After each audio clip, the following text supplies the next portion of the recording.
ಶಾನ್ವಿ, ಏನಾಯ್ತು?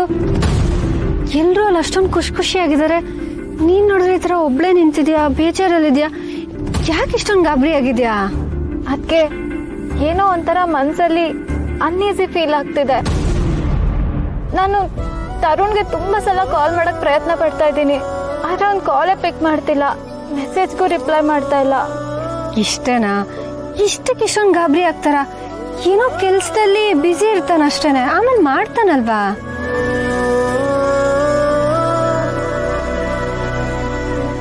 ಅದಕ್ಕೆ ನಾನು ತರುಣ್ನ ತುಂಬಾ ಇಷ್ಟಪಡ್ತಾ ಇದ್ದೀನಿ. ನನ್ನ ಜೀವನದಲ್ಲಿ ಅವನ ಜಾಗನ ಬೇರೆ ಯಾರು ತುಂಬಿಸೋದಕ್ಕೆ ಸಾಧ್ಯ ಇಲ್ಲ. ನನ್ನ ಜೀವನದ ಕನಸೇ ಅವನ್ನ ಮದುವೆ ಆಗೋದು. ಆದ್ರೆ ಅಣ್ಣನ್ಗೆ ತರುಣ್ ಕಂಡ್ರೆ ಚೂರು ಇಷ್ಟ ಇಲ್ಲ. ಅದಕ್ಕೆ ನಂಗೊಂದು ಹೆಲ್ಪ್ ಮಾಡ್ತೀರಾ? ಅಣ್ಣನ ಒಪ್ಸೋದಕ್ಕೆ ನಿಮ್ಮಿಂದ ಮಾತ್ರ ಸಾಧ್ಯ. ನೀವೇ ಏನಾದ್ರೂ ಮಾಡಿ ನನ್ನ ಪ್ರೀತಿನ ಉಳಿಸ್ಬೇಕು.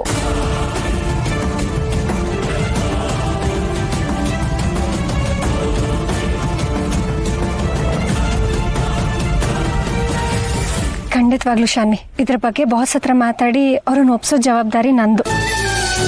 ಬಾಸ್ ಒಪ್ಕೊಳ್ಳೇಬೇಕು, ಅವ್ರಿಗೆ ಬೇರೆ ದಾರಿನೇ ಇಲ್ಲ. ಸರಿನಾ? ಈಗ ನೀನು ಈ ತರ ಒಬ್ಳೆ ನಿಂತ್ಕೊಂಡು ಬೇಜಾರಲ್ಲಿ ಇರ್ಬೇಡ. ಅಲ್ಲಿ ಎಲ್ಲರೂ ಇದ್ದಾರೆ, ನಿಮ್ಮಮ್ಮ ಕಾಯ್ತಿರ್ತಾರೆ.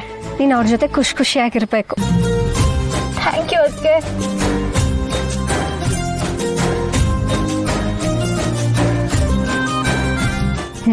ಬಾ.